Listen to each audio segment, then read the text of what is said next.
Hey everyone! Today we're going to start with the most bizarre sexual rituals of medieval Europe.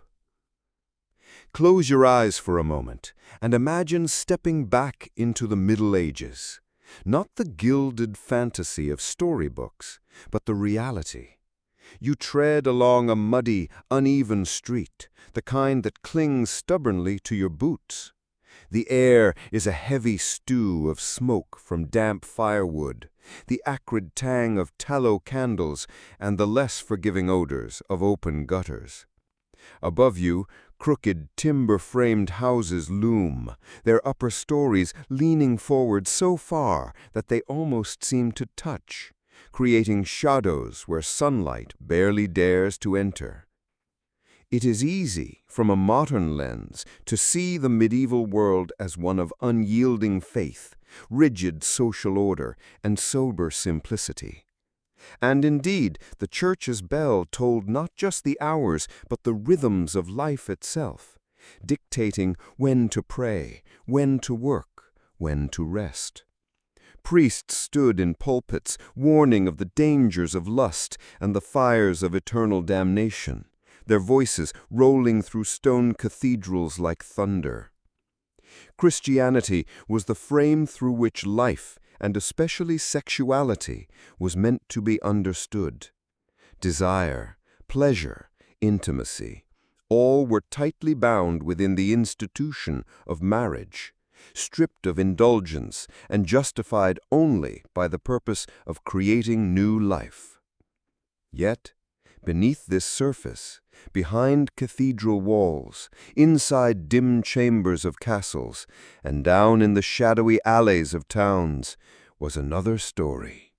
A story far stranger, more contradictory, and often startlingly human. Because no matter how stern the sermons, no matter how dire the warnings, the human heart and body rarely obey the neat categories laid out by doctrine.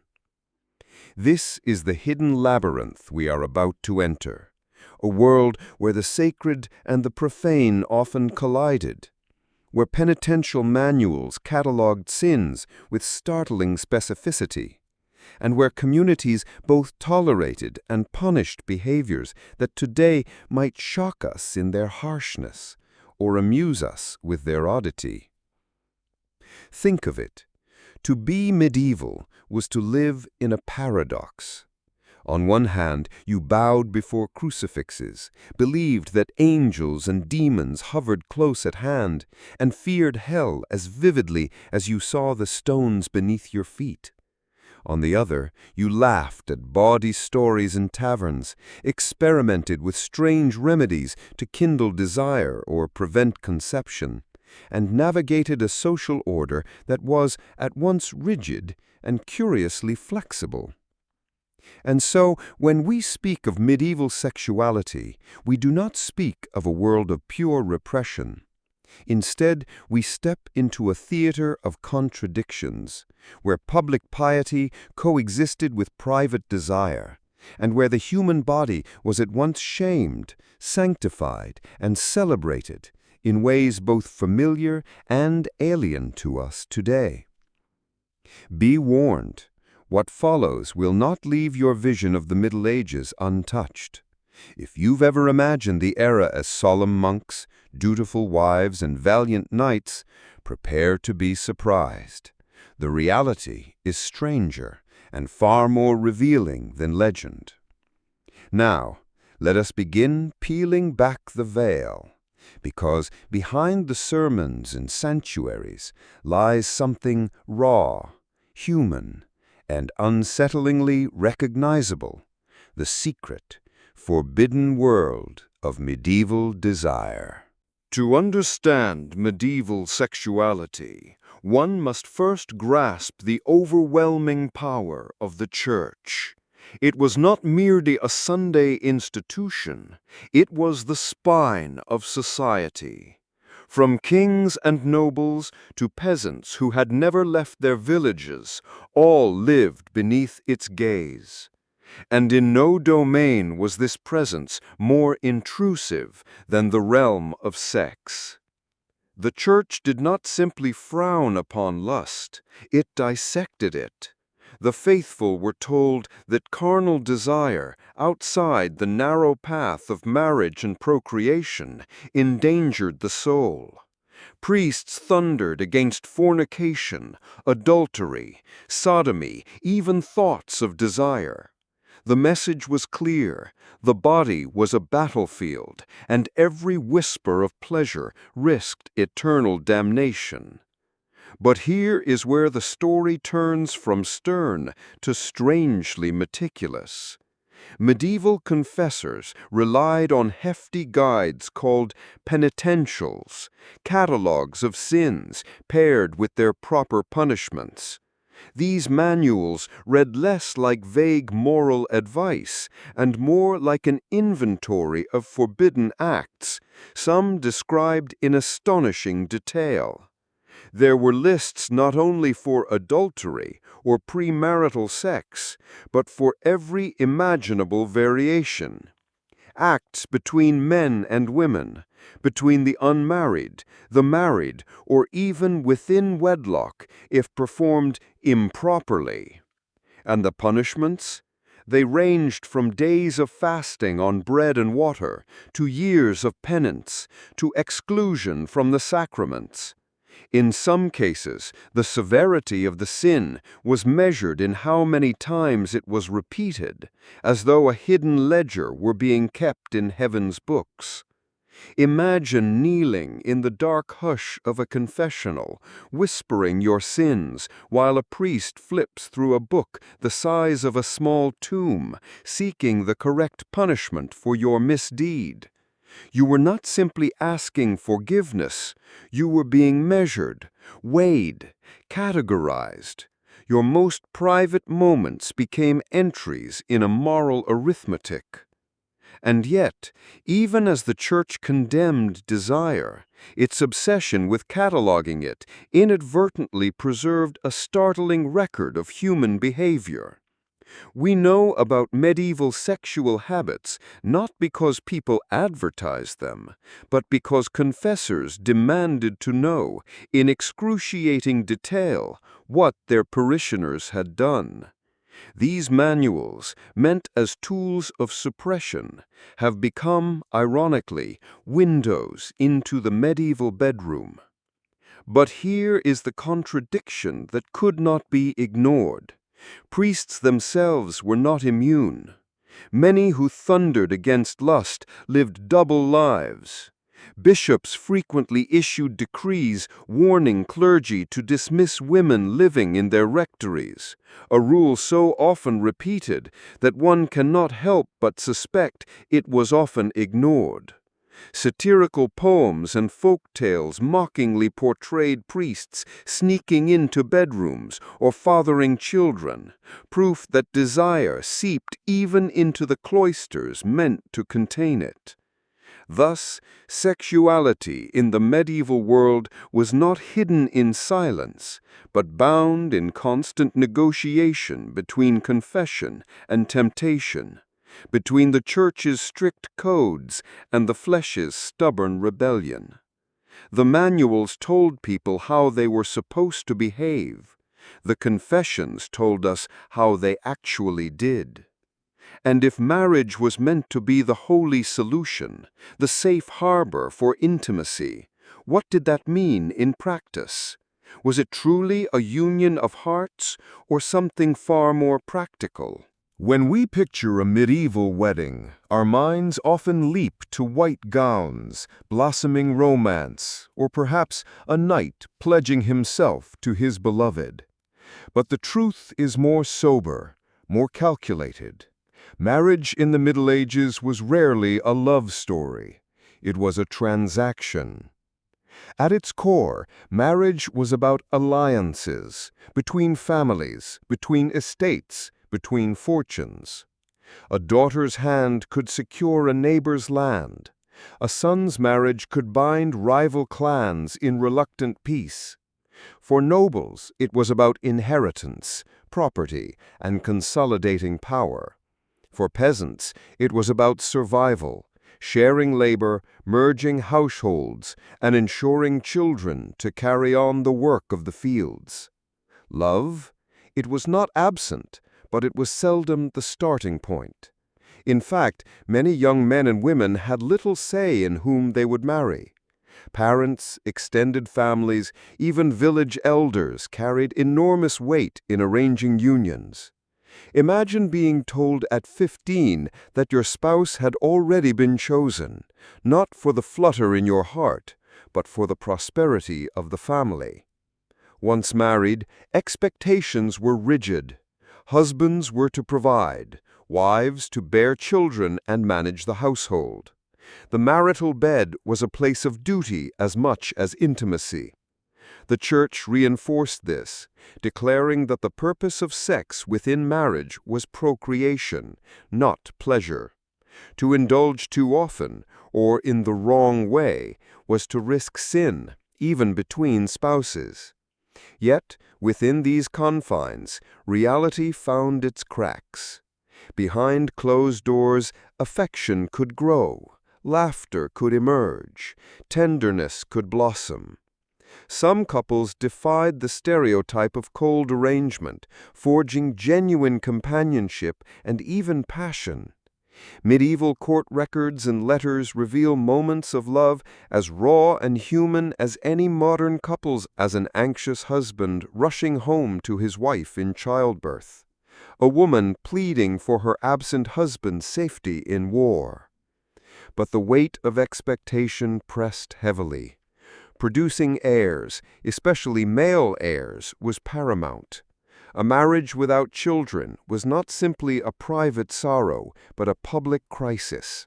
Families could fracture, inheritances vanish, and alliances crumble if the marital bed failed its unspoken duty.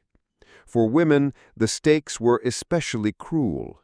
Infertility, though poorly understood, was often blamed entirely on them. Still, despite the rigid frameworks, people resisted. Affairs bloomed, whispered rendezvous occurred, and love, stubborn, inconvenient love, sometimes broke through the iron cage of duty. The records of the time, written by priests and lawyers eager to condemn, inadvertently testify to just how often desire refused to be controlled. Thus, the medieval marriage was a paradox, an economic contract draped in holy language, a union of necessity that could, against the odds, become a union of hearts. The marital bed was at once a crucible of expectation and, in rare but powerful moments, a place of intimacy and defiance against a world that tried to script every kiss and every child.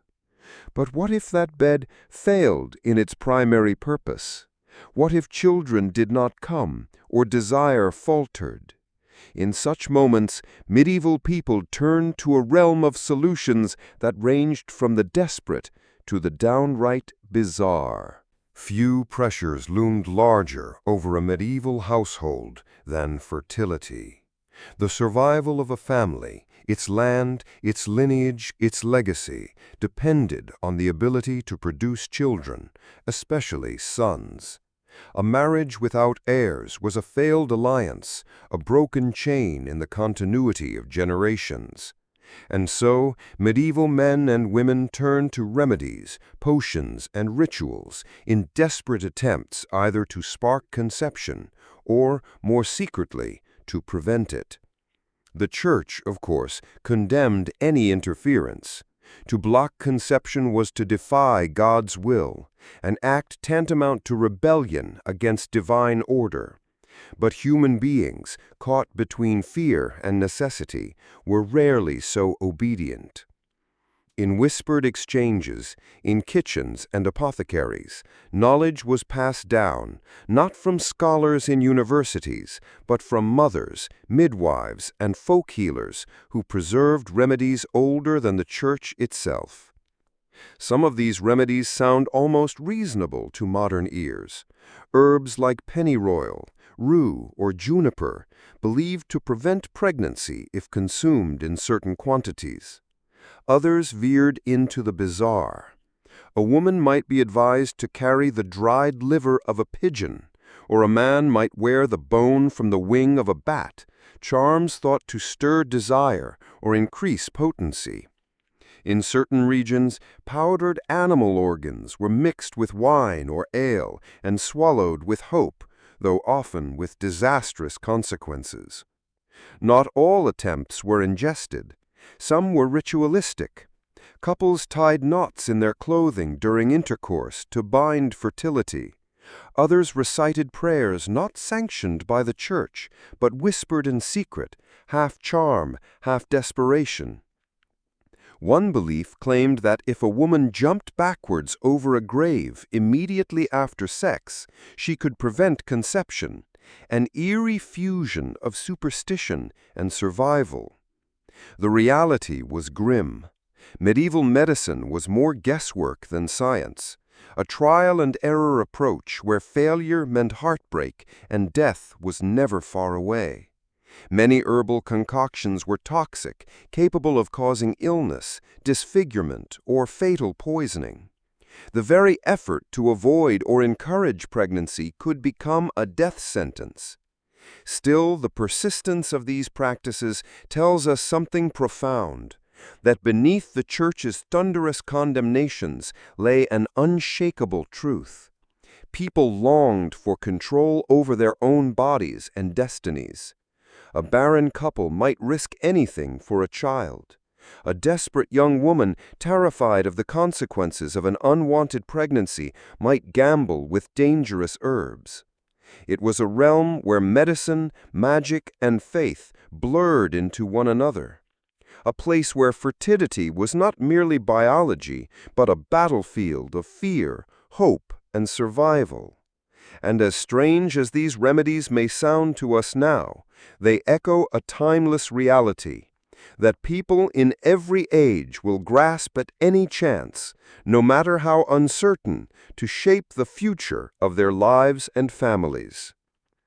But if fertility rituals reveal desperation, another arena reveals hypocrisy. For even as the Church railed against lust, medieval cities tolerated, even regulated spaces where desire was openly bought and sold. Step into a medieval city street at dusk. Merchants are closing their stalls. Church bells mark the evening prayers. And yet, in the quieter districts, sometimes on the fringes of town, sometimes hidden in plain sight, another kind of business begins. Behind painted doors or marked by discreet symbols, brothels beckoned. To modernize, one might imagine them as illicit dens, hidden from authority. But in truth, many medieval brothels were shockingly official. In cities like London, Florence, and Paris, prostitution was not only tolerated, but regulated. Municipal governments licensed brothels, taxed them, and even designated specific neighborhoods where they could operate. Why?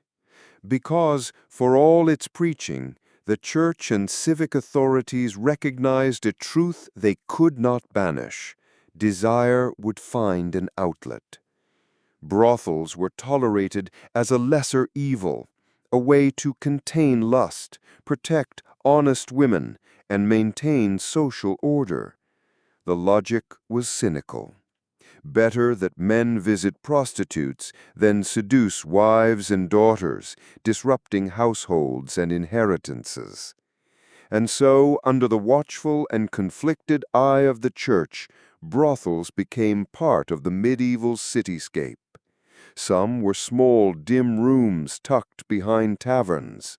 Others, particularly in prosperous cities, were almost institutional, multi-room establishments with madams, servants, and even rules of conduct.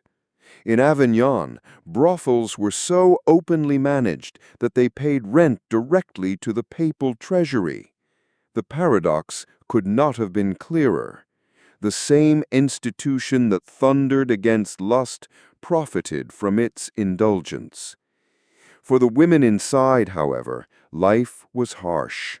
Prostitution offered survival for those with few other options: widows without support, poor women unable to secure dowries, or those cast out for dishonor. Payment varied wildly, from a coin for a hurried encounter to more substantial sums for longer arrangements. Yet the stigma clung like a brand. Prostitutes might be tolerated in practice, but they were despised in reputation, often excluded from public processions, barred from wearing certain fabrics, or forced to dress in distinctive clothing that marked their status.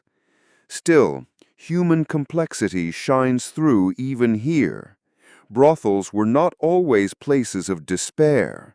Records hint at camaraderie among the women, laughter between clients and companions, even long-term relationships that blurred the line between transaction and affection. A medieval man might publicly condemn prostitution while privately frequenting the same brothel for years, forming attachments that defied the rigid moral codes preached in the pulpit. And so, in these spaces, hypocrisy was laid bare. A society that outwardly clung to piety quietly carved out zones where its rules did not apply. A church that preached chastity collected revenue from brothels. A culture that shamed women for their bodies built entire districts around the buying and selling of those bodies. If brothels reveal the compromises society made with desire, then the next step plunges us deeper into contradiction. For those who had vowed to renounce the flesh entirely, priests, monks, and nuns were often the very ones most entangled in forbidden passions. Celibacy, the grand ideal of the medieval church. Priests were to be shepherds of souls, monks devoted to prayer, nuns married only to Christ. In theory, these men and women stood above the desires of the flesh, embodying purity in a world seen as perpetually tainted by sin. But ideals are fragile things, and history shows us that behind monastery walls and within cathedral towns, celibacy was more often a struggle than a reality. By the 11th century, the Church had officially banned priests from marrying, tightening restrictions on clergy across Europe. Yet enforcement was uneven at best. Many priests continued to keep housekeepers who were in truth wives or mistresses. Decrees survive from bishops demanding that clergy dismiss these women, edicts repeated so often that one can only conclude they were widely ignored. Monastic life, too, proved less austere than imagined. Chronicles and court records reveal scandals, abbots accused of fathering children, nuns secretly meeting lovers, even entire convents described by horrified bishops as more like brothels than holy houses. Some of these accounts are no doubt exaggerated, penned by critics eager to shame rivals, but the persistence of the rumors speaks volumes. At the heart of these struggles was the simple truth that vows did not erase desire. The human body, with all its longings, could not be silenced by a line of ink on parchment or a sermon thundered from the pulpit. Priests fell in love, nuns longed for tenderness, monks battled temptation in the stillness of their cells, and sometimes they succumbed. Society responded with both outrage and fascination. Satirical tales mocked lustful friars slipping into bedrooms. Folk songs poked fun at nuns who were holier by day than by night. Even court jesters found endless material in the hypocrisy of men sworn to chastity yet caught in compromising situations. Behind the laughter, though, lay unease. If those closest to God could not resist desire, what did that mean for everyone else? Yet, even amidst scandal, not all was hypocrisy. For some clergy, genuine struggle with celibacy became a path of reflection and humility. Writers confessed their battles with temptation, admitting weakness as a way of warning others. The very effort to control desire shaped theology, shaping how the Church thought about sin, discipline, and the frailty of human nature. And so we return to the paradox that has run through this entire story. Medieval sexuality was never hidden, never absent. It was everywhere, confessed, punished, laughed at, whispered about, even regulated and profited from. The Church tried to bind it in rules. Families tried to channel it into marriages. Cities tried to contain it in brothels. But it always overflowed the boundaries. Desire in the medieval world was not just a personal matter. It was a force that shaped laws, institutions, and entire communities. And in that sense, it was not so different from today. For even now, centuries later, we ask the same questions. How should society regulate intimacy? Where does private passion collide with public morality? And can human longing ever truly be contained? Perhaps the Middle Ages remind us of a simple truth, that desire is as much a part of history as wars and kings. It is untidy, contradictory, sometimes shameful, sometimes beautiful, but always human. History often feels distant, yet when we talk about love, desire, and morality, the Middle Ages don't seem so far away after all. Do you think human nature has truly changed, or do we still face the same struggles today? Please share your thoughts by leaving a comment below. I would love to read your comments and interact with you.